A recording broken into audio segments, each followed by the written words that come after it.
Hi, everyone. Thank you so much for joining us this morning. We're going to have a panel discussion about operating a business with our experts from the Small Business Development Center. My name is Jennifer Burns. I'm the head of the Business Insight Center here at the Central Library. So if you need any information for creating a business plan, any information on how your industry sector is projected to perform in the next few years, if you need to identify potential customers, we're here to help you, and all of our services are free. I'm going to turn it over to Gina Mangiamelli. Before I do that, though, please keep yourself muted and enter any questions or comments into the chat. And if anyone is here attending from outside the Rochester area, please put it in the chat, because we're always interested to know who's with us. So and now, Gina, take it away. Thank you. Good morning, everyone, and thank you so much for joining us today. We love doing these first Wednesdays because it's a great platform, and we can help a lot of people with some of the presentations that we do. So this morning, we're going to do Let's Talk Business, and the SBDC is all about business. So the Small Business Development Center, which has been around since 1984, has been helping entrepreneurs year over year, and especially through the pandemic, we helped them with, quite a bit here. Trying to get my screen to move forward, and it's not. So I will tell you that the Small Business Development Center, we're located currently at the MCC downtown campus. You can find us at www.nysbdc.org.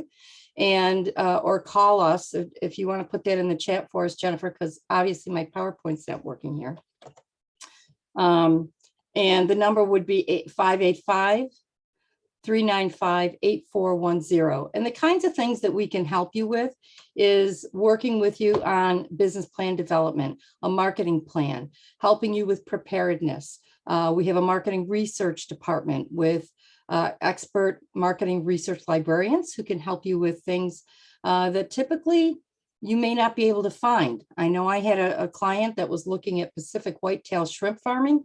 I had no idea where to begin with that, and our research network was able to get us the information we needed to help our client. So I would encourage you to take note of our number and our website so that you can give us a call. Our services are free and confidential, and we can help you with a myriad of things, whether you're a startup, an existing business, or needing to get prepared for sale. And our staff is highly competent and diverse, and we'd be happy to help you. So with that said, let me kick things off here by just introducing more of who I am. I actually started with the Onondaga Small Business Development Center in Syracuse, New York in 1992. So I've been familiar and affiliated with the program for a number of years. And my background is basically in accounting, finance, banking, and marketing, and moved to the Rochester area in 1999 to join the SUNY Brockport Small Business Development Center. We have about 23 centers statewide, and they're all over the state, but we also have about 1,057 nationwide. So no matter what state you're in, there's an SBDC near you. So that's a little bit about me. Chris, why don't you tell us about you? Thanks, Gina. Good morning, everyone. Glad to see you, at least virtually anyways, this morning. I'm a disaster relief business advisor with SBDC right now. What that means is I'm focused on trying to help businesses manage through these challenging times of COVID. My background is largely in human resource management, business management, entrepreneurship, and regulatory compliance. I have over 30 years of business experience, and I worked at law firms, a couple manufacturers. The bulk of my time, about 24 years, I spent at Greater Rochester Chamber, and there I managed its HR services divisions, government relations, and economic development. In addition to my business consulting that I'm doing now, I also am an adjunct faculty member at SUNY Brockport School of Business, where I teach entrepreneurship. So look forward to speaking with you today. And now I'll kick it over to Sam. Sam, let's hear about you. Good morning, everyone. My name is Sam Campanella. I've been with the Small Business Development Center since about 2009. I retired for a short period of time and came back recently to fill in a void at the offices here. My background, I've been working in the business industry for 58 years and started out with a job just stuffing groceries and bags at Wegmans here in town, and grew on from there into manufacturing management for 25 years. But during that time in my management sector, I also owned over 12 small businesses. And some of them were very successful, others not so. Unfortunately, all those businesses that I had, I never knew there was availability from somebody like a business advisor with the Small Business Development Center. And I can't tell you how important it would be to have somebody like that when I was getting started in business. But I did manage on my own. It took me a lot more difficulty. I owned businesses that ranged anywhere from an Italian deli that I started and eventually sold it to what's now known as DeBella's Subs. I owned a liquor store, a bar and grill, a pizzeria, a finance company, a factoring company. So I had a broad spectrum, and because of all those experiences, I'm able to help businesses now with a lot of different problems that they have getting started. So I welcome the opportunity for any one of you to give me a call and say, I need your help. Thank you. And now I'm going to turn it over to Anthony Duran. Hey, everybody. How you doing this morning? Happy Women's History Month. My name is Anthony Duran. I've been working with the Small Business Development Center for about 6 months now. Initially, my background was in accounting, and I would work with companies assisting the CFO with a lot of the day-to-day bookkeeping aspects. And I decided to transition to social media marketing about 4 years ago and started my own company, Name Plan, just as a way to help small business owners with understanding the fundamentals of digital marketing and how they can create content to increase engagement and overall increase their brand awareness. I was very excited to join the SBDC to help because it's been able to allow me the opportunity to learn in so many other aspects in business. And with the help of all of our advisors, we've been able to assist people with all the things that Gina mentioned earlier, such as the business plan development and also securing financing through government grants and programs. Oh, and now I'll pass it back off to Gina. Enough about me talking about myself.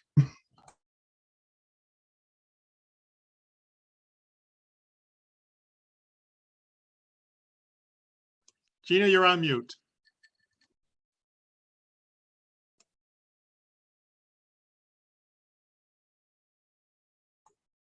Can you hear me now? Good. So today's program is intended to be your program. We want all the participants who are startups or existing businesses, we want you to ask us questions so that we can respond to you and help you with maybe navigating some things that are on your plate right now. So to kind of prime the pump and get us started with, because we want to center this around problem solving, coming up with solutions that will work for small business. It's not always money. It's sometimes just, reviewing the numbers and things like that. So I want to start with a story about a client that I had during the pandemic. And let's face it, the pandemic was a really horrific time for small business. It was very difficult, especially when they shut down retail and folks couldn't operate. So I did have a client that was extracting oil pit grease from restaurants. So just imagine having a fleet of 7 or 8 trucks, a staff of 17 that would go around the city of Rochester and actually the 4-county region and be able to extract that grease coming from all of the restaurants. And then the restaurants shut down because of government mandate. And now they have no business. So this was a very frightening time for my client. They contacted the SBDC. We took a look. First thing we did was get them situated with paycheck protection programs so that they could keep their staff employed, and that helped them. And then we took a very hard look at what else can your tankers do. We know that they can extract oil from restaurant grease pits, but what else is it registered for? So when we investigated that, we learned that it can also do sanitation extraction. And so within a week, they got a certificate that allowed them to do that. And so then they were able to extract from septic tanks and other sanitation areas. So in the problem solving, we really were able to take a look at the immediate need. What could we do to help resolve that, which is put cash in the business to retain the employees? And then what else can you do to generate revenue?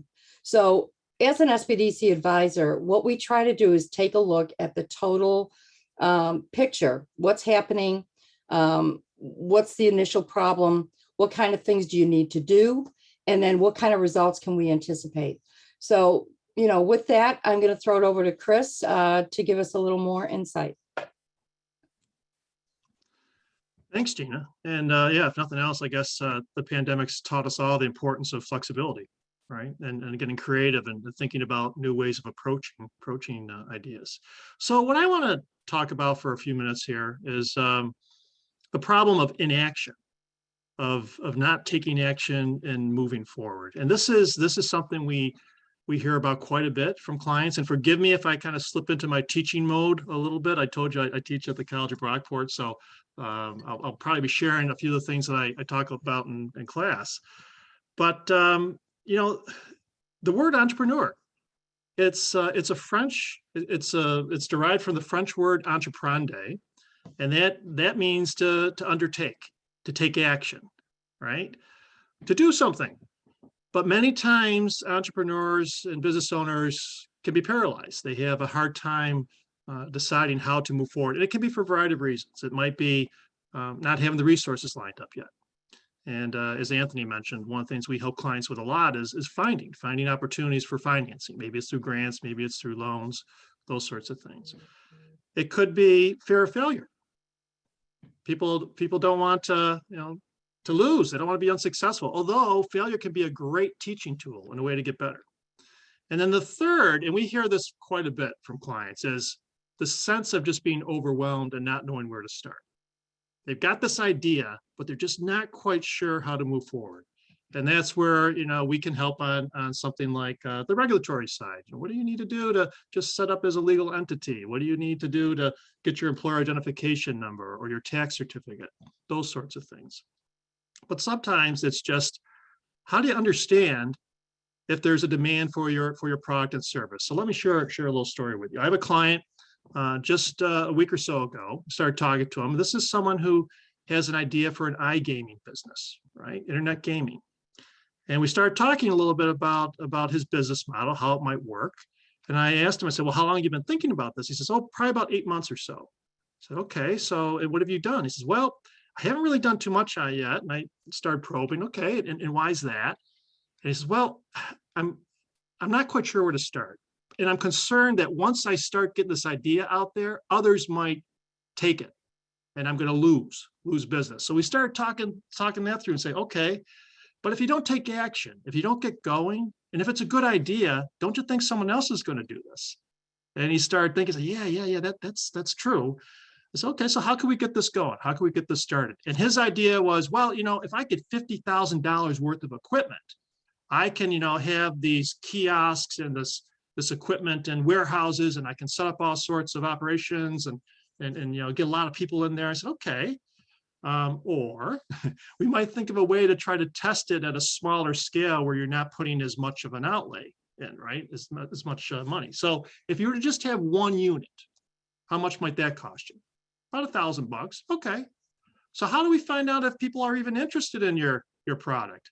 And we call this customer discovery at SBDC. It's going out there and actually talking to customers and finding out, is there a market for the product? Do they have the interest in it? Will they buy it? Will they support it? So we started having a conversation about that and what might be some of the venues or opportunities to get in front of people. So we're talking, okay, where might be a diverse group of people that you can set up shop? Well, what about the public market? Roster public market, right? Go there on a Saturday or Sunday. Lots of people there. Good way to maybe set up your operation and then get feedback from the customers. Take a clipboard, have some questions there. So what'd you think about your experience with the iGame? Would you recommend it to a friend? How could you make it better? How much would you be willing to pay? Pricing, right? Logistically, by having it there, you can see what works, what doesn't work from a process standpoint. You learn, you get better at it. So in talking it through, he now had a plan of action. He now knew he wasn't going to start up here, buying $50,000 worth of equipment and trying to find financing for that. He was going to see if his idea could work. And his next step is he's going to try to get his equipment together for that $1,000. He's going to then contact the public market. If that doesn't work, there's other festivals and opportunities that he could reach out to too. But then to test it and see if there will be the demand for the product. The last thing I'm going to leave you with is one of the things I teach in my class. All successful entrepreneurs, they follow this model, which is the act, learn, build model. So act is taking that first initial action, getting going. And then you learn from that. And the learnings from that, when you reflect on the action that you've taken, you then build that into the next version, the next iteration. So think of this as like a continuous cycle. There's arrows between act, learn, build, and it's always in motion. It's continuous learning. And that's what successful entrepreneurs do. And we'd be happy to chat with you if you have some questions about that, if you'd like to talk through some ideas and even just brainstorm a little bit. That's one of the services that SBDC provides. So that said, I'm now going to kick it over to Sam and we'll hear a little bit from him. Hello again, everyone. I've spent a lot of time working with people interested in starting their business, and I've come up with a lot of different kinds of businesses across my desk. Many times we sit there and discuss the business idea and conclude that it just doesn't make sense, and maybe it's time for that person to go back and look for something else to do. But other times they've come in, they're pretty confident in what they're going to do. They've got experience and background, and we get together and decide what needs to be done to get started in business. For those businesses that did finally get to open, I like to write success stories on them, kind of identifying what their initial problem was, what assistance I was able to give them to help them get started, and what were the results that were achieved by it. So I thought I would just give you 3 different samples from a couple different businesses that I worked with. The first one, a young lady came in and said that she would like to open a hair salon in the city of Batavia. So, and what do I need to do to get started? So we took a look at everything and said, well, the first thing you need to do is decide what kind of a business entity do you want to be? You can set up as a sole proprietor or develop an LLC or create a corporation. Are you going to work just by yourself, or are you going to work with other people? You can have employees. Those are the types of questions. After that, once you establish a business entity, you have to open up a bank account to make sure you do not put your personal monies mixed in with business monies.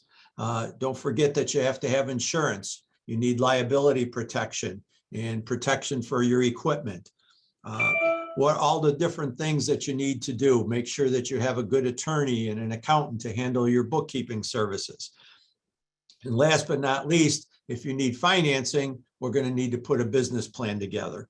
And that's what we did for this hair salon. And we worked over a period of 6 months, getting her set up with all these different startup needs, put a business plan together. And at that point, she submitted it to the Batavia Development Corporation, and they provided her with a loan in the amount of $15,000. And additionally, she came up with $8,000 out of her own money. And the $23,000 she used to purchase equipment, set up her lease for a location, and she was up and running in business. And that was in 2018. Talked to her recently, 3 years later, and she now has 4 booths there, one for herself, and she has 3 other people renting space from her, and her profitability has grown substantially. An item of interest, the name of the business that she had was called Revival. And the reason was the location was the same location that her grandmother's salon was in business over 40 years earlier. She converted it back to that hair salon where she grew up watching her grandmother cut hair. Kind of an interesting story, but she became very successful. Another one was a massage therapist. She had been in business for several years, And now she was looking to expand into another area that she could offer. She wanted to become an esthetician. And she knew that she had to go to school for 9 months of training, but her massage therapy business was in an office area in her own home. But now she was looking to add another service and would need another additional room to do that in. She did have space on her first floor to do that, but she did not have the money and wanted to know how she was going to get this all started. We talked about her business now, the kind of house that she had. Did she have a mortgage on it? She found out that she had equity in her home, and I advised her that the best way to go is to try to apply for a home equity loan. She was successful in doing that. She was able to take out $15,000, and with that money, she was able to buy all her equipment and set up another room in her house so that she now had 2 different rooms for different services, and she's successfully in business doing that now. And the last one was a barbecue restaurant. And that client came to me about September of 2011. And she said that she had a great recipe. People loved her product. She had worked in restaurants and now wanted to find a restaurant and open up a barbecue area in the Batavia or in the Medina area, excuse me. And unfortunately, it was very difficult to find a restaurant and one that would be affordable for her. So we talked about different options of how to get started along with all her other startup ideas. We came up with the fact that she would open up a trailer and she could produce her product, travel to a specific location. We found a spot right in Medina that she could park on Thursdays through Sundays and sell her product. She did that for 3 or 4 years until we finally found her a restaurant that was suitable. It was reasonably priced. We were able to get financing for her. She did invest about $80,000 of her own funding in a private mortgage of $35,000, and she opened up a restaurant. And this was back in 2020, and she's grown significantly from then and has been very successful. So there's a lot of different ways that we could get you started in business, and we just have to talk it through. I think at this point, I'll turn it over to Anthony, and he could give you some of his thoughts. Thank you. Thank you, Sam. Hey, it's me, Anthony, again. I wanted to take a couple of moments just to speak about something that I've noticed that a lot of clients are struggling with, and that's branding. So in my experience, that there are 3 components to building your brand as a business, and that's brand awareness, brand recognition, and brand loyalty. And since you're here today as entrepreneurs and new business owners, I'm assuming that you're trying to just achieve brand awareness. And that's where you're just trying to get your name out there, getting people to understand that you exist and really why they should want to be in business with you. So one of the ways that you can do that is really sitting down and really trying to understand what is it that I'm trying to accomplish with the offering that I'm giving to people? What is the value that is being provided to my customers? And that'll really help you understand who your customers are. Because if you don't really have a problem that you're solving and really something that you're giving to people, there's really no incentive for them to want to give anything back to you. So one of the best ways to do that is developing a customer avatar.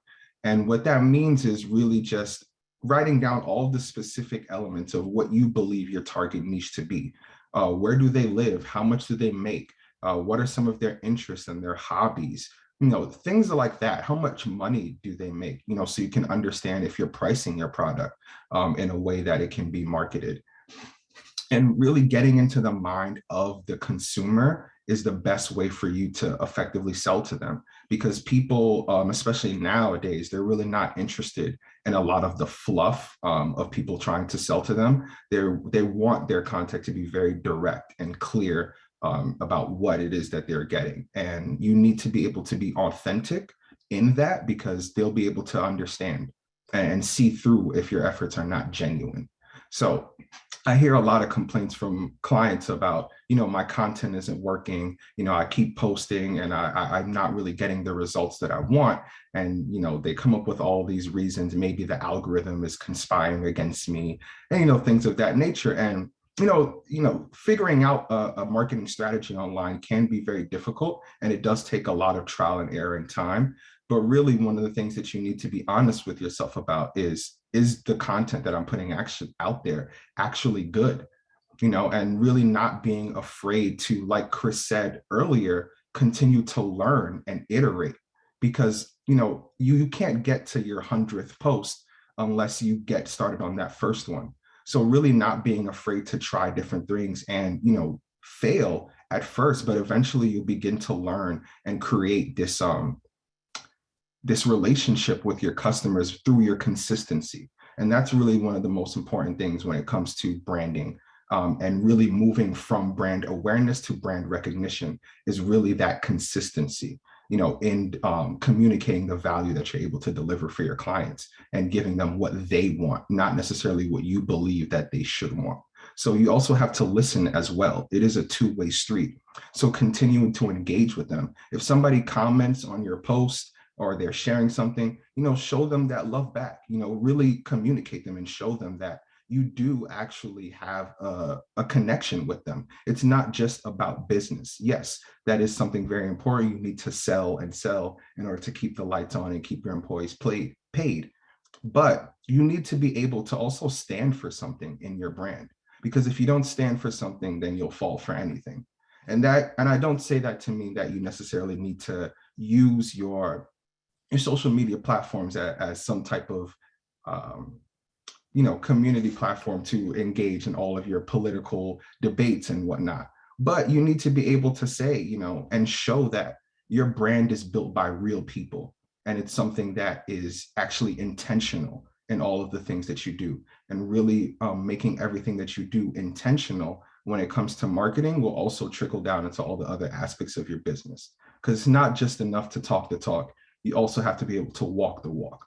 And once you start doing stuff like that and people continuously show up and they see that you are actually doing what it is that you're proclaiming that you're doing, that's when you begin to move from that brand recognition to brand loyalty, where people feel comfortable enough doing business with you and your brand that they don't need to entertain any other offers or options that they may have. Like one of the examples, for me personally, I'm living here in Buffalo. One of the things that I noticed is that Tim Hortons has established brand loyalty. A lot of people, they're very loyal to Tim Hortons because they know what they're going to get from there. Regardless of, having to watch a commercial or hear a jingle or a slogan, once you see the logo, you already anticipate what you're going to be able to get. And that's what real brand loyalty is. Companies like McDonald's, Apple, Microsoft, they're able to achieve this loyalty because they stand by what they say they're going to do and they continuously deliver. So when we're speaking about marketing, it's not just enough to say the right things. You also have to be able to back that up in the way that you're actually operating in your business.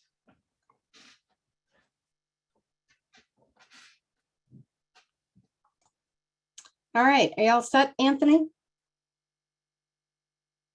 Oh yeah. Oh, if you want, we can also get into some of the pricing discussions as well, because I think that's a very important aspect, not just for marketing, but in the accounting and financial aspects of the business as well.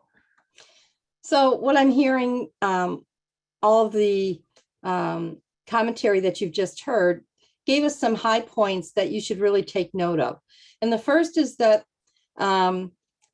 you have to determine who wants what you have, why do they want it, and why do they want it from you. And it's really important that you identify that. And I think Anthony's comments really point to that in identifying what your brand will be, what you will stand for. And the other thing is that, like Chris was talking about, your vision, if you are a startup, or even if you're an existing business that wants to expand, typically your ideas are really a vision of 5 years out. And then you have to back it in step by step. How are you going to get there? So things don't happen overnight. And sometimes we have to start with those baby steps to get us to achieve the point where you are at, 25 or 30 kiosks, to get your business going. And the other thing is to be patient. Things take time. Like Sam was talking about, that it took 6 months to really work through the business plan, get the financials, put the financing loan package together. Things do not happen overnight, not loans and not grants. Okay, so that should be a key point for you, is that you need to have patience. You need to set up a timeline so that you give yourself enough time to get things accomplished. You're not going to say, I'm going to start a business on Monday and I'm going to get my money on Monday. Okay, so this is something we can help you with and we can guide you through, but patience is kind of important here. So the Tim Hortons thing was good, Anthony, because I was in Buffalo over the summer and there's like one on every corner, but it's a Canadian company. So I was in Niagara Falls, so it made sense that they creeped over the border and put up a lot of Tim Hortons, which I love their donuts, which I'm not supposed to have, but they are very good.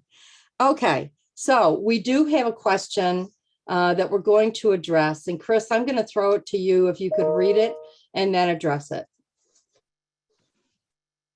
Thanks, Gina. So this one's from Andrew. Andrew says, I'm really curious about how this iterating model can apply to someone who only offers services. I think what Andrew's referring to is that act, learn, build model that we were chatting about. I have no products to iterate on, just a lot of skills that apply to architectural and entertainment lighting. Chris and team, could you maybe elaborate on how you think about that, if you have any thoughts?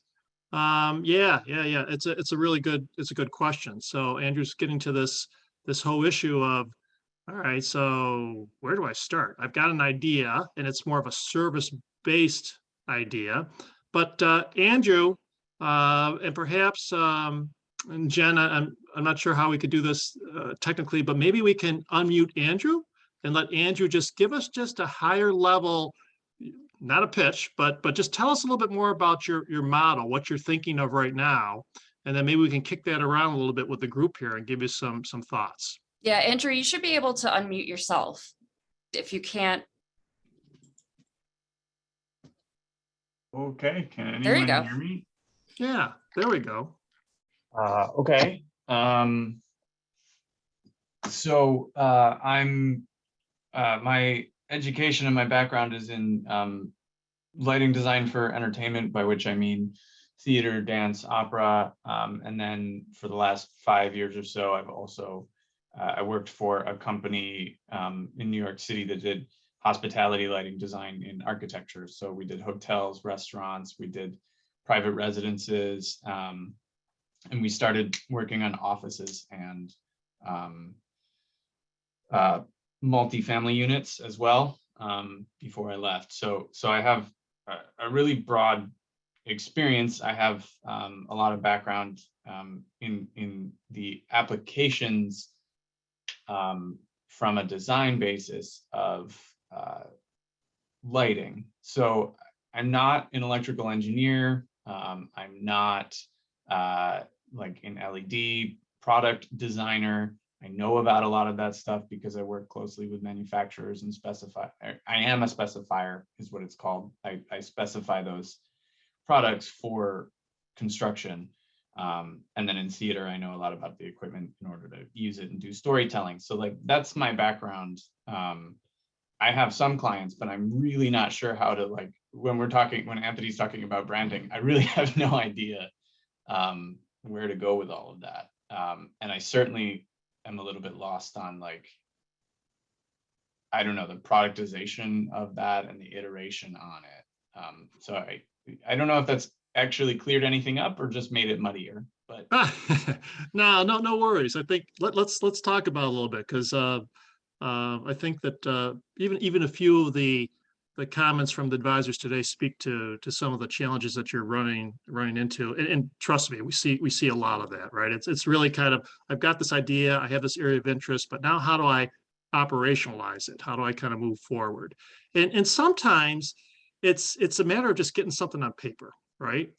It's just trying to, and I think a few of us have talked about developing a business plan, and sometimes people get intimidated by that because they hear business plan. They're like, oh, geez, 25, 30-page plan. Yeah, that's, again, we talked about being overwhelming. But you can start with a lean business plan. You can start with something called a business model canvas, which is more of that, 30,000 foot sort of approach. There's 9 boxes. You put in there a few different bullets about who your target customer is going to be, what your revenue is going to be, what your expenses might be, your key partners. And just in looking at it at the higher level, at least directionally, that'll tell you where you might want to go. So Andrew, it sounds like you're talking more of a consultancy start type of business, not necessarily installation. Is that, am I right in that in terms of? Correct. Yeah. Okay. I don't, yes. Yeah. So, and you said you have a few clients, so that's great. So now you already have some opportunity to get some feedback. We talked about customer discovery and hearing from clients what they like, what they don't like. Pricing, you've thought a little bit about that as you've been working with your clients too, right? Yeah. I have an hourly rate, and I have a pretty typical sense of how many hours it takes me for a project. So there's a little bit of discovery at the beginning, and then I send a proposal that is the scope of work, and that comes with a price, and then we negotiate from there. Got it. So you're already kind of on your way in terms of testing your model to see your business model and how this would work. It's a consultancy type business. You're thinking of an hourly rate. So now as you're reflecting a little bit more on your business and what you want to do next and where to from here, what is it that you're thinking would be the next thing you might need to do, the next step you might need to take to grow your business, to get better? Direct question to me to try to answer at this moment. So have you been thinking a little bit about what are those problem areas or the things that you need to, SWOT analysis, right? We're all familiar with that, strengths, weaknesses, opportunities, threats. If you think about your business and where you're strong right now, and where you may need to get a little bit better, have things kind of been like popping up to you? Branding came up, I think, as one of those issues earlier. Yeah, there's that. And then just operationally having revenue be a little bit more consistent. Since I work on a project basis, it would be nice to have things spread out a little bit more evenly. Granted, I mean, it almost feels like a luxury as long as I'm doing the projects and getting paid. But that's something I've been trying to work on, is like not getting, a project in 2 months and then waiting for 8 months for the next project to really get going. Okay, so I'm gonna let some of the other panelists weigh in on this as well. But it sounds to me as though you've already kind of tuned into your business model, and in terms, it's going to be more of a consultancy type model.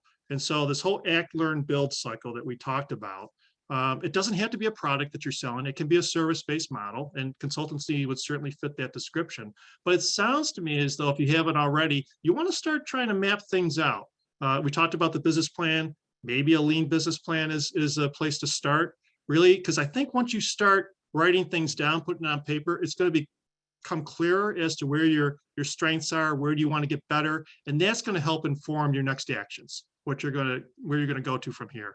And we're all well equipped to help you through that. I think I saw a note earlier that you're working with Anthony. He's very good on this, but that may be a next step as well for you. But I'll open it up to the rest of the team. Thanks. So if I could chime in, the first thing that comes to my mind is a couple of things. Is the customers that you do have, where did they come from? So if you were to do the analysis of the company itself, what size is the company, what were their needs? Were they a theater? Were they a small dance group? Who were they? So whoever you've had as customers already, I would do the analysis first on who they are and then try to replicate that, because one, if they can give you a reference and tell you that the work you did was good, then when you send out, solicitations or marketing materials, you've got that quote and you've got someone who can attest to the work that you did, because credibility is important. Okay, that's the first thing. And Anthony will probably address some of that. The second thing is being properly financed for working capital. All right, so a job comes in, maybe you get a 50% deposit, you do the work, and then they pay you at the end. So a working capital line of credit would help to ease those cash flow moments where you haven't actually gotten paid, but you have a accounts receivable out there that could be working for you. Okay, so I think that's an important piece there as well. Sam, what do you think?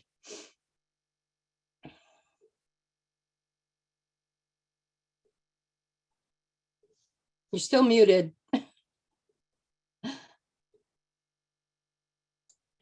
How's that? Better. Okay. All right. I agree with everything that you've said. It's very important at this point. Like Chris mentioned, business plan is where you want to get started. And I'm sure Anthony's going to work through that with you. But with his social media background in identifying how you can create a good marketing plan, you now have to identify who all those customers are that you're going to market to. And you mentioned that you provided your services in a variety of different areas, but who are the key players in those areas that you have to introduce your company to and let them know that you exist and how you can offer your services to help them with theirs. And that's the important part here, is developing that marketing plan so that you now have more consistency with business opportunities. So you've got more requests for quote coming in than you can handle, and you'll be able to pick and choose between them. Yeah, not to repeat too much of what my colleagues have already mentioned, but speaking from my experience, also being a consultant, it is a lot different marketing as a consultant than it is for a physical product, because it's very difficult to really explain the value that you're providing. So one of the things that I've noticed is that people don't really buy things just for what it is. They're buying more of an idea and a lifestyle. And really selling them on that is really what are the benefits and the effects of the service that you're providing. So in your experience, Andrew, and obviously we spoke about this during our initial meeting, is with your lighting services, I think one of the best ways to really promote that is really getting a lot of the reactions from the people who are actually interacting in these spaces. Not just those who are contracting you for the work, but really getting the feel for how is this space really affecting the people, in the hotels, how are they emotionally reacting to these things, and really, showing that what you're providing is so much more than just, the technical aspect of the lighting design, but it's also creating, this ambiance and this experience in the space. And that's really what people are getting from it. So really gearing more towards that side. And really making that the focus of your marketing, I think, would be beneficial for you.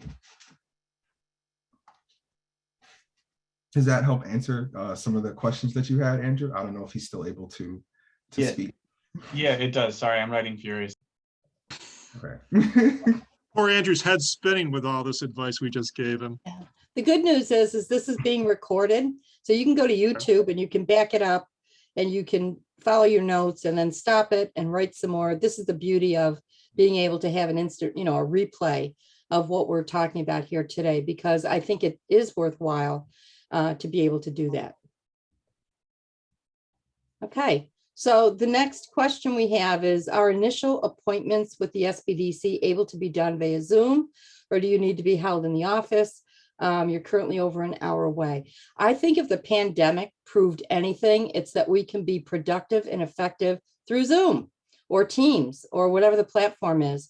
And quite honestly, we've been only meeting with our clients through Zoom, which I like personally, because I can share my screen and explain things. So when I'm going over spreadsheets or explaining a tool that we have called EntreSkills, this is a free online platform that has 17 modules that is both training and functionally able to give you templates for business plan development, your business model canvas.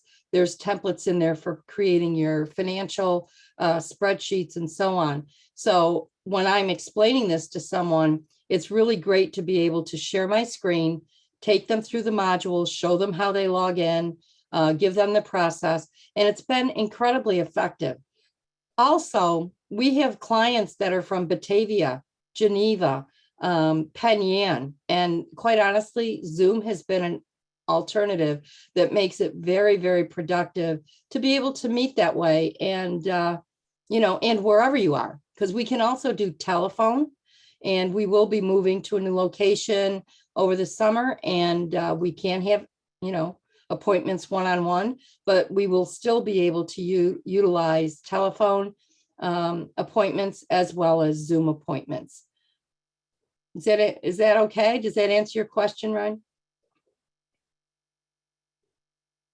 Southern Tier. Oh, where are you in this? Jennifer, can you unmute her, or can she unmute herself so that we can hear? Yep. Where are you? Hi, sorry. Yeah, where are you from? I'm actually from Rochester, but we are down in the Southern Tier right now for various reasons. So it's not a problem to come up towards Rochester, Brockport at all.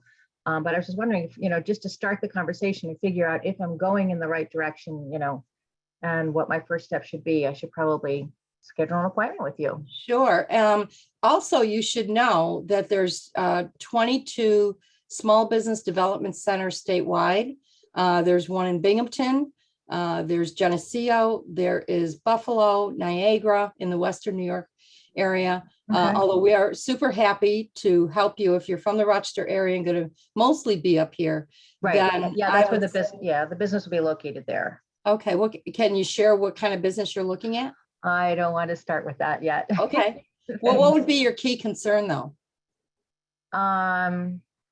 Good question. I'm just so at the very beginning of all of this. Okay. But I think probably working on a business plan to be able to get everything down. Yeah. Great. Well, I think EntreSkills would be a great tool for you to use for that. So go to our website at nysbdc.org, and there's a tab up there that you can click that says make an appointment. And use your Rochester zip code address so that it gets to the Rochester office, because we would be very happy to help you.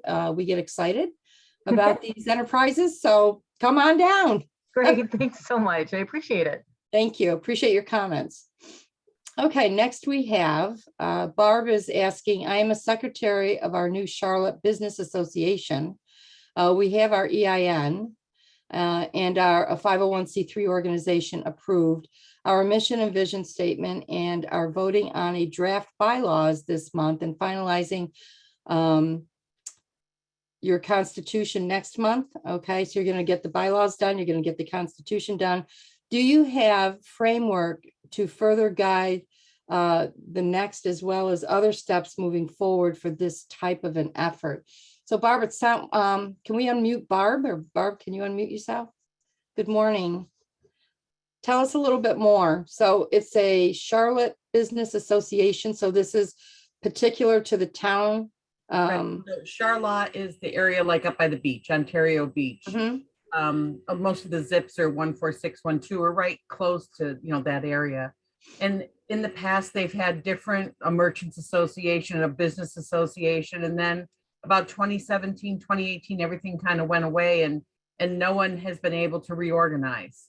So I moved here 5 years ago, got deeply involved with the Charlotte Community Association. They didn't want to touch a business association. So a handful of us basically started this effort, and now canvassing, going door to door, we're getting so many questions that I'm trying to launch my business, and you guys have been amazing at helping me. I'm down to like one stumbling block of a business plan completed, but I've got a lot of input from what I'm going to call entrepreneurs, people that are reworking how they work and live, and they need some resources or some kind of framework that they're looking to us as businesses already started up or established on how we can help them. And the latest conversation last week was in regard to a woman who she has what she calls her real job, but her passion is in like booking music and navigating the music industry and getting her girlfriend's band booked. And I said, you need to come up with a name, think of, develop something of who you are and then what you want to do. And so what Chris was talking about, in the beginning of this session today, it was like, oh, I wish I could have just had those sentences written down and say, okay, Val, here's an idea for you. But we're seeing a lot of that, especially with, I'm going to just say like more of the millennial group of younger people that they're either working like crazy because COVID is totally burned them out and they're trying to think of a different way to live their life, or they're wanting to start something on the side while they keep working their day job to be able to pay the bills. Chris? Yeah, no, I know exactly what you're talking about, Barbara. So the class I'm teaching at the college, I have a lot of millennials and Gen Zs in there too. And there are a lot of resources out there. There are online resources, but I think one of the things I like about, or the many things I like about the SBDC arrangement is the fact that we're able to kind of talk through things with people, brainstorm a little bit, because sometimes people, they're out there on their own and they're trying to figure this out. And I think that the sense you're getting from the conversation today is we're problem solvers. So basically, we're trying to identify what is it that's going to be that next step to move forward. And I think Sam actually shared an important insight too.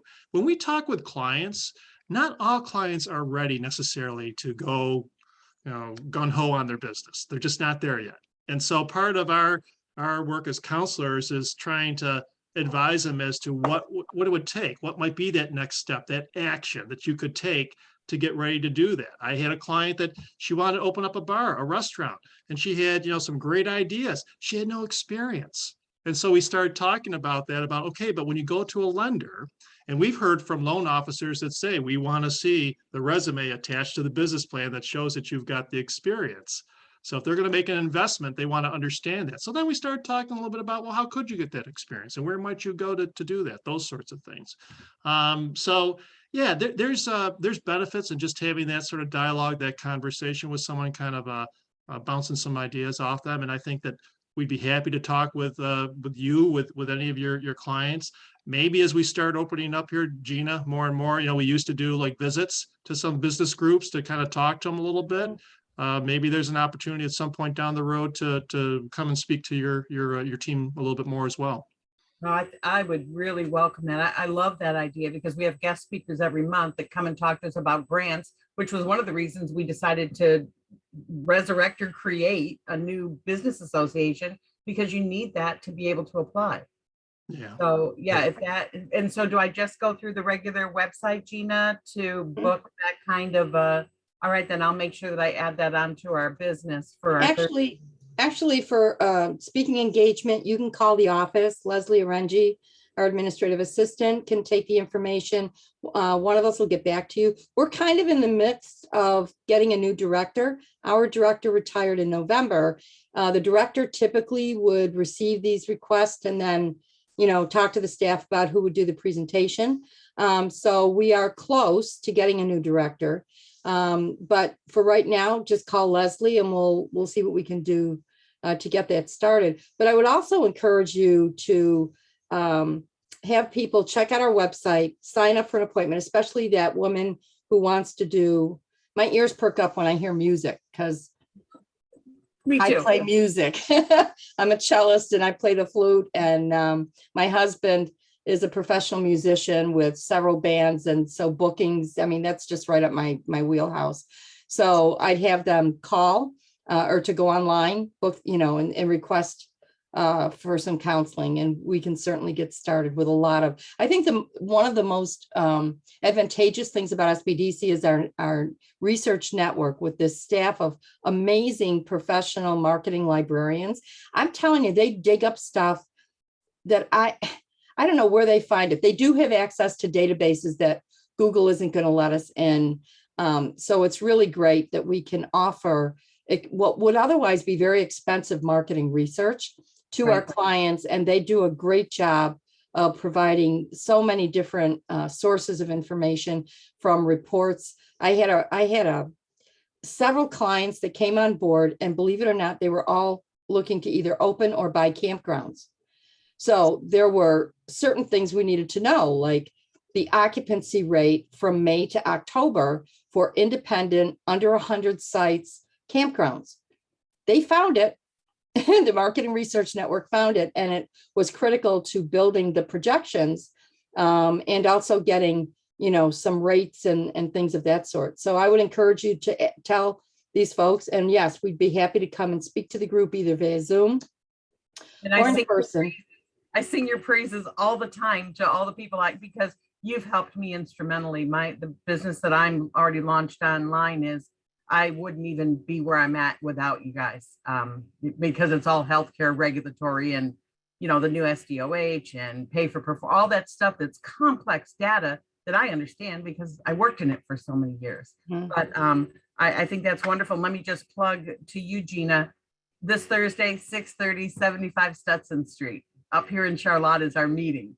So yeah, it's a music venue. So yeah. Oh, nice. Who is your business advisor? Well, Jennifer has actually helped me, and I'm trying to think. Wasn't she the director? And lately, I think that one of your Gina, I might have been you that helped me. My business is Purposeful Concepts, and I contacted you about getting the email addresses for all the new city officials that were just elected. Oh, so was this back before the pandemic? No, this was just recently. No, you started helping me before the pandemic when I was getting my doing all the paperwork, figuring out where do I start. Well, I've been sitting here going, she looks so familiar to me, and I know I've either worked with her or interacted somehow, You guys were amazing. Yeah. Thank In you. fact, right now I'm uploading the long-term care facilities from a couple years ago into MailChimp, trying to figure out MailChimp to do a targeted launch. Yeah, very good.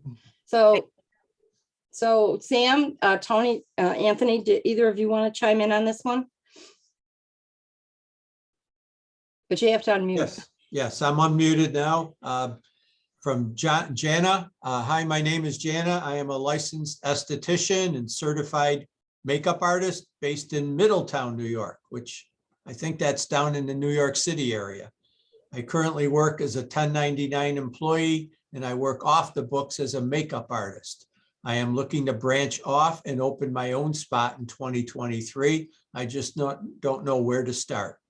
Well, that's a very simple answer. Where you start is by contacting your local SBDC office, which you can find directly online. And I believe there's one right in Queens. And if I'm not mistaken, Middletown is in Queens, New York. So that would be the best place to get started. And they would go through a step-by-step procedure, just like we've been talking, to get you going. And how do I get my business started? Yeah, I agree with Sam. One of the best things always to do is to contact your local SBDC advisor, because there are so many questions that we have to ask in order to really understand what your specific situation is.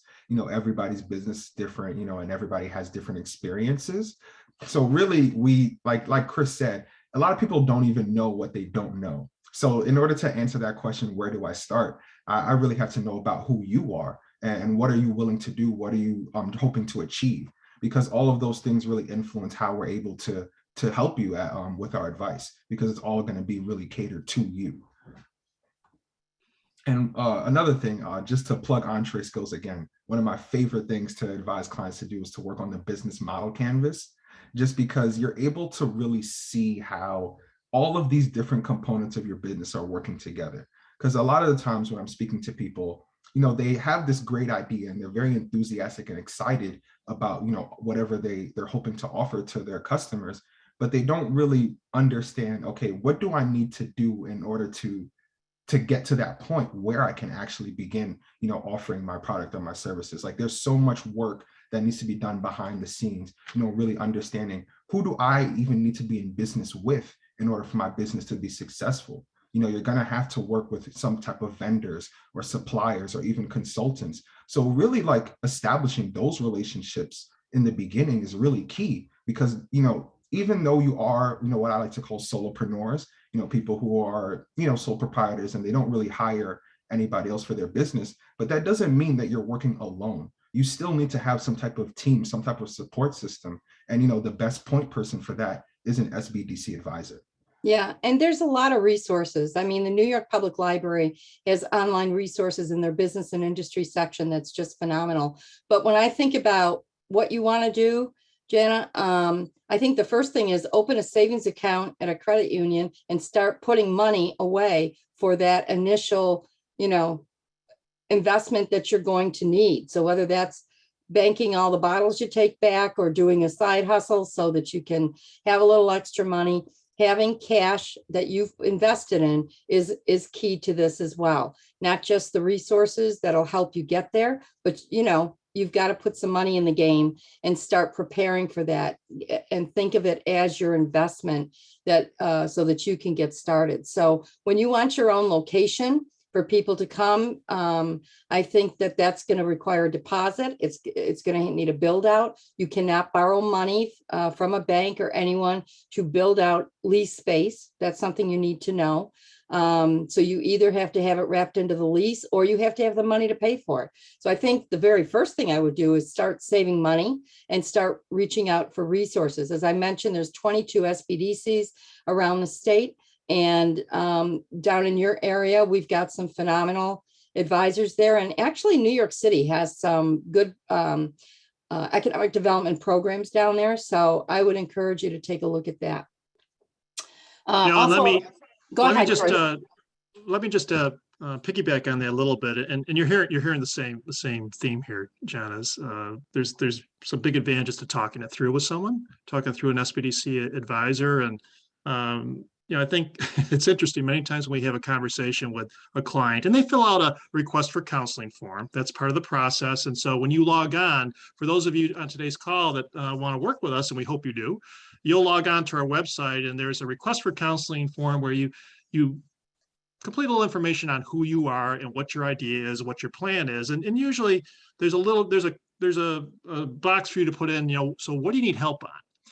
But it's interesting. Many times I find, and I'm sure this is the other advisors as well, when you start talking things through with people, that initial area of interest has been covered, but there's so many other things that come out, right? There's so many other things, and you get the feedback, oh, wow, I wasn't thinking about that. And oh, that's interesting. So that's the value and benefit of being able to have that conversation. If your question, John, I had to do more with, where do I start from a business formation standpoint? Again, an SBDC advisor can help walk you through on that, but I'm going to give you a little tip right now. There is a website that New York State Economic Development has. It's called Business Express. And it's businessexpress.ny.gov. And you can go on there, and it has actually some pretty useful tools that'll inform you as to what you need to do to start a business, to operate a business in New York. You have to get an employer identification number. This is where you go. This is a link to the IRS website. You have to get a tax certificate. Here's some information on that and a link of where to go. They actually have a wizard on there that'll ask you a few questions about your business. Are you going to have employees or not? And once you populate that wizard, they'll come up with a checklist of things you need to do, boom, boom, boom, that sort of thing. So it's not a complete solution. We still think there's advantages in having a conversation with a counselor to walk it through. But if you're wondering just kind of what you might be getting yourself into in terms of having to form your business, it's a good resource to help get you started. Good, thanks, Chris. And Andrew, as long as you're Chris, Andrew had a follow-up question on legality, so finding a lawyer and that type of thing. So maybe we could each give some insight on that. You want to kick it off, Chris? Yeah, good question. And one actually we get quite a bit as well. How do you get a direction from a legal standpoint? Some of the things you can quite honestly, you can do this on your own, depending on the issue. So for example, we're talking about forming a legal entity. Do you have to have an attorney to set up an LLC? You do not. You can do this on your own. There are some resources out there that allow you to do that. And many times when people are talking that through with me, I'll say to them, well, what's your comfort level? Are you the sort of person that is very detail oriented? Will make sure that you're very exact in what you're doing, is comfortable with working through bureaucracy because you have to work with the state and others to file the paperwork? Or do you feel more comfortable just turning it over to a law firm and have them do the work for you? It's not a right or wrong answer. Obviously, it's a little bit more costly if you go that route. So it depends on the question, Andrew, really. Like I said, I started out my career working in a law firm. I worked in a corporate legal department for an employer for a number of years. And I did a lot of regulatory compliance work at the chamber. It really depends on the situation. If you're getting into anything that requires a legal interpretation, let's say anything that could lead to litigation, you absolutely want to engage an attorney. Where do you start? Networking, right? Start talking with some of your friends, some of your peers. And again, that's another message for today. A tip is make sure that you're always working on building out that network, right? Talking with others, and that's where you'll get some suggestions and ideas on accountants, bookkeepers, law firms. You can always look at the Bar Association. They have a directory. If you're in Monroe County, they have a directory, a listing. They'll have attorneys and they'll have areas of specialty. So, employment law may be one of those areas, or business management could be another one of those areas. That's another resource for you. But I would say, don't be shy. Engage your network. Talk to friends, family, who they've had success with, and follow up on those leads. Yeah, I think one of the most important things is to put together and know you don't want to be looking for a lawyer when you need a lawyer. You want to do this in advance.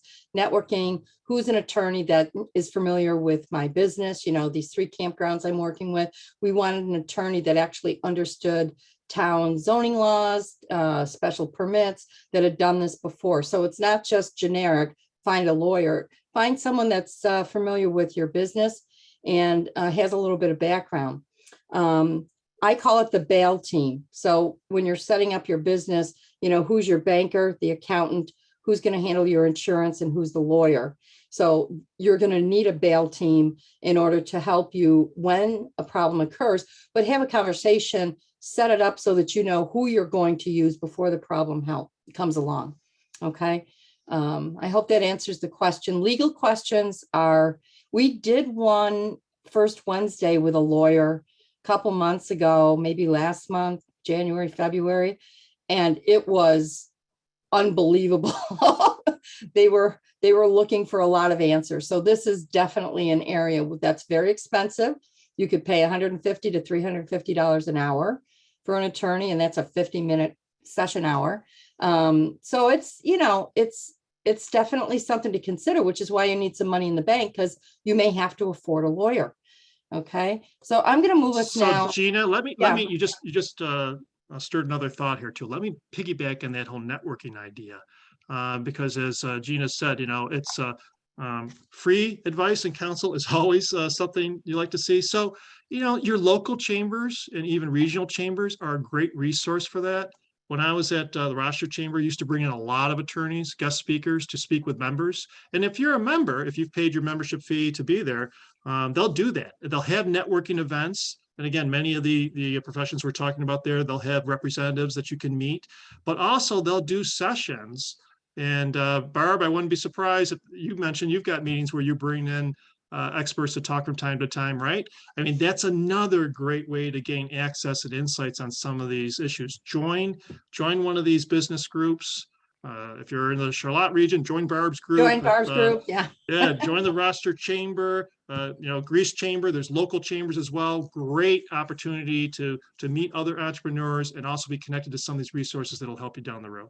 Great. So I want to get on to the next question because we're hitting close to 11:15. And we do want to do a closing with a piece of advice and a recommendation for a resource. But Latifa is asking that she's located in Rochester. She has a catering company since 2020. She's filed her taxes for the past 2 years, completed a business plan, and now she's branching out to open a family childcare program. And she currently has an LLC. And the question is, do I need to open a separate LLC for that? Now, if the LLC, now you have Mommy and Me Food Therapy, which is the catering company, and then Mommy and Me Child Development. Since you're going to receive revenues that are all coming to you and you're going to file it all on your taxes, you could file an assumed name under the LLC that currently exists. And you could file that as Mommy and Me. It's comparable to like the LLC owning a DBA, but it's all going to flow through to one tax return. If there were other people involved, let's say you had other folks that wanted to be members in your LLC, I would say that you might want to do something separate, and depending on regulatory exposure and litigation exposure, you might even consider a subchapter S corp, but that would be a question to take that we could address with you to give you some, not that we give legal advice, but we have resources that would help you to navigate that question. But right now, if you just wanted to open that, yes, you could add an assumed name under the existing LLC. Does that help?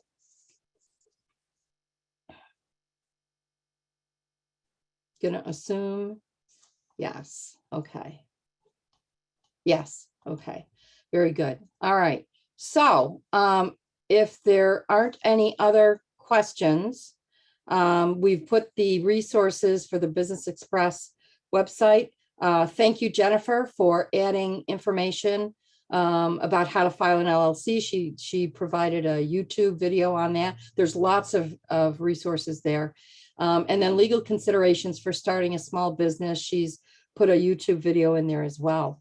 So at this juncture, are there any more questions that you'd like to present? If not, we're going to move forward with what we call our final advice and resources.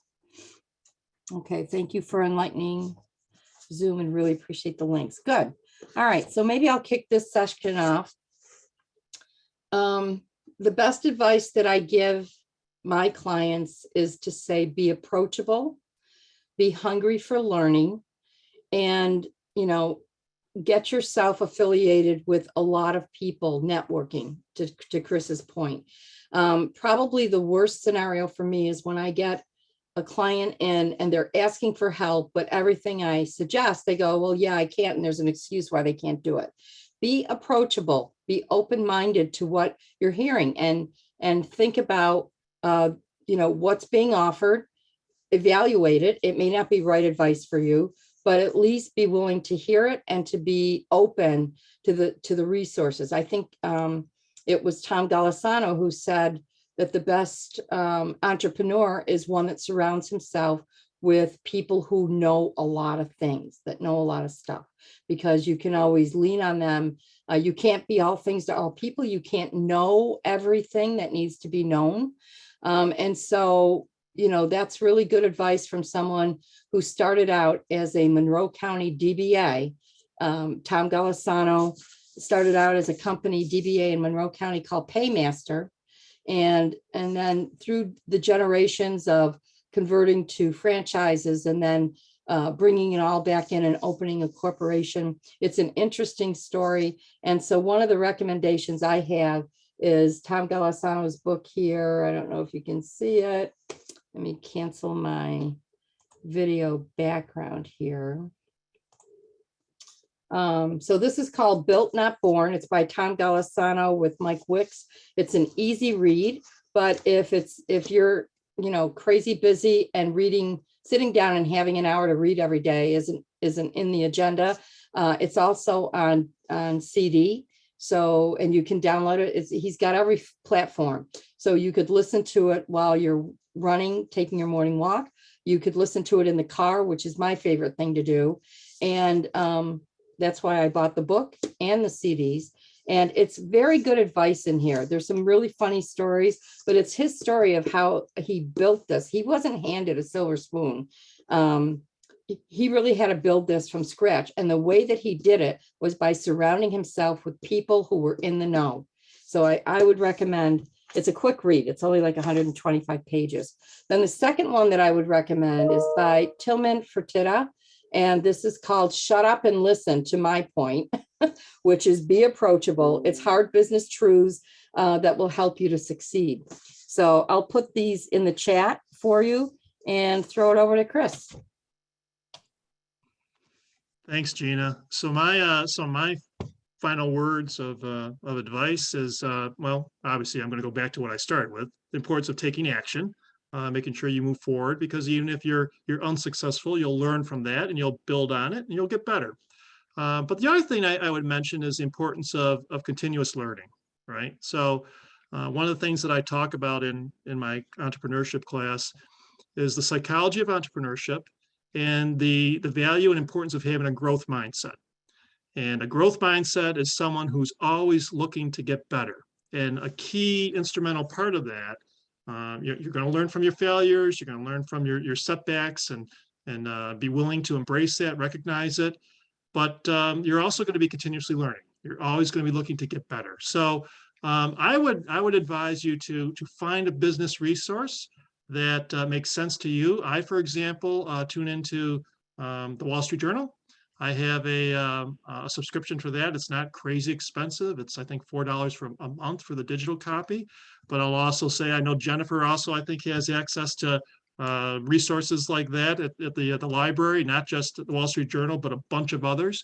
But get in the habit of every day just spending a few minutes, if nothing else, just scanning the headlines and gaining awareness for some of the important issues impacting business. It may give you some very helpful insights as to how you can better engage or relate to your customers, or how you want to maybe change things in your business, take action on new things. So that's my advice. Try to find that resource, practice continuous learning, and make it a habit every day to learn, to try to learn something new each day. That's it. That said, I'll pass it over to Sam. Okay. Thank you, Chris. Appreciate that. All good advice. And I'd like to conclude by saying that there was once a genius of an entrepreneur going back in our past history named Benjamin Franklin. And one of his famous quotes was, "If you fail to plan, you're planning to fail." And that's so important, that when you get started and working with a good advisor and a good team of people to help you in the planning process of getting your business started, that's the best way to get going and the best way to prevent you from failing. Once you're in business, naturally, you have to work hard to keep it that way, but planning all along the way is very important. And so I firmly believe in that. I encourage it with all my clients. And as far as a recommendation for some good reading, Chris picked on me yesterday for changing plans. I talked about getting the book, The Lean Startup. I looked more at it and said, well, maybe it's a little bit too technical to get started with. But another good book that we have right here locally is what we call The Blueprint for Success. It's a book that our College at Brockport SBDC office created ourselves about 10 years ago. I think it's an excellent reading and tells you everything that you need to know to get your business started, including how to put a good business plan together. And just like our services that are free, this book is free as long as you become a client of our office. So get in touch, get signed up, and you get a free book and along with our free services. And now I'll turn it over to Anthony. Thanks, Sam. I also love The Blueprint for Success. I refer to it as my business Bible, and I give it to any client that I believe needs it. And I think everybody could make use of it. I'd like to speak about, well, one of my resources is, obviously I'm a social media manager. So I want to first provide you with some tools that actually help me in my business and also some of the clients that I service. There are actually platforms and apps that you can use to schedule your posts ahead of time, which is very beneficial. You know, as a business owner, you definitely want to save your time because it is by far one of the most valuable resources that you have available. So making sure that you're using some of these platforms like Later, Buffer, Tailwind, or Hootsuite. You can use all of those different options to not only schedule your post ahead of time so that you can get your messaging out in a consistent way, but also they have blogs attached as well, so you can actually learn more about how to curate different types of content for your audience and really understand how you can continue to improve on your marketing strategy. But as far as the entrepreneurial mindset and a lot of the things that my colleagues have already mentioned, I want to talk about one of my favorite podcasts, which is the Afford Anything podcast, hosted by Paula Pant. And really what excited me about this podcast when I first learned about it was that it really revolves around this basic idea that you can afford anything, but not everything. which is true for not only your money, but also your time, your focus, your energy, and attention. So really, as a business owner, one of the best things that you can do is ask yourself these two questions: is how can you make smarter decisions about your money and your time? And how can you align your daily behaviors and your habits with the lifestyle that you value the most? Because everything comes with not only a specific cost that you have, at face value, but also the opportunity cost. Because if you spend $1 here, that means you're not able to spend $1 somewhere else. So you really want to be mindful and intentional about how you're allocating not only your money, but also your time and your energy, because some of those things you may not be able to get back. So really, you want to always have that in your forefront of your mind, is really what is most important to me and what am I willing to do to achieve that? And really understanding that you really cannot do everything. So you really need to make the most of whatever resources you have available to you. And I'll also send a link to that podcast as well in the comments. Beautiful. Thank you, Anthony. These were great comments, resources, all really great advice. And while our team is very competent and talented, it doesn't stop there, because there are times when we don't have the resources or the talent in-house. And which means that we can reach out to our other 22 SBDC. There's 213 certified business advisors around the state of New York. And they all, we have a listserv where they ask questions about a variety of things. And we, people with talent that understand a particular topic can chime in. So sometimes it has to do with women and minority business enterprises, grants that are being offered. There's a whole bunch of workshops. And if you can tune in on Zoom for this particular presentation, you can get to, our Potsdam SBDC or Oswego or Pauling or, any of them around the state, and they're listed on the New York State SBDC website. There are so many resources, and that's why I say be approachable, because if you become a sponge to learn all that you can, you're going to be way ahead of the game of folks that think they're just going to head out and do their own thing and not, and not take any advice. So the Small Business Development Center, we are statewide. We have publications. The Blueprint to Success is only one publication that we have amongst many. We have a social media guide. We have information on how to complete your minority and women business enterprise certification. We have Bid Links, which is a government search database for identifying leads for those people who, if you're in construction, if you're, if you have a cleaning service or whatever your business is, and you need leads to federal, state, local, school district request for proposals. We have a function for that. We have the Entre Skills tool that will help you not only prepare your business plan, but it will teach you along the way. And it's a great resource. There's all kinds of links and videos and things within that platform. It's really, really quite viable. So you have the free and confidential. So that's another thing that we need to mention, is that we have the same confidentiality requirements as a lawyer or an accountant or a financial advisor. We have to respect that, and we're held to that. So it's free and confidential, and all of the resources that we've talked about are available to you by clicking that button to make an appointment. So we hope that you'll consider that. Spread the word. We don't have a marketing budget. So I would highly encourage you that if you've benefited from this particular presentation to learn about SBDC, get to know our advisors and hear the advice that we have for you, then share the wealth and encourage others to do the same. Chris, final comments? No, I think you covered it all. Thank you, everyone. Thanks for your time and attention today. We hope that you found this helpful, beneficial. Again, your action for today, if you didn't have one already, I'm sure you do, but check out the SBDC website. Let's see if there's some way we can help you take your idea, your business to the next level. Sam, Anthony, anything you want to add? No, I'm all set. I think we did a great job as a team, providing good information to everyone. I hope they take advantage of it, and we're looking forward to that telephone ringing. Thank you.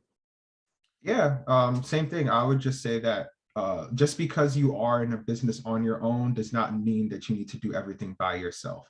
And having the advice of a mentor or any type of advisor is definitely beneficial. And we're fully equipped to assist with anything that you may need for your business. And like Chris and Gina said, even just talking through the idea with somebody, you know, you can get so much value that you probably weren't even considering beforehand. So it's always in your best interest to link up with one of us.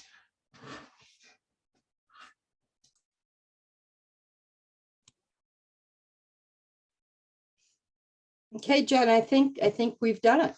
Okay. All right. Thanks again, everyone. And we hope to see you next month. Take care. Thank you Have a very great much. day, everyone.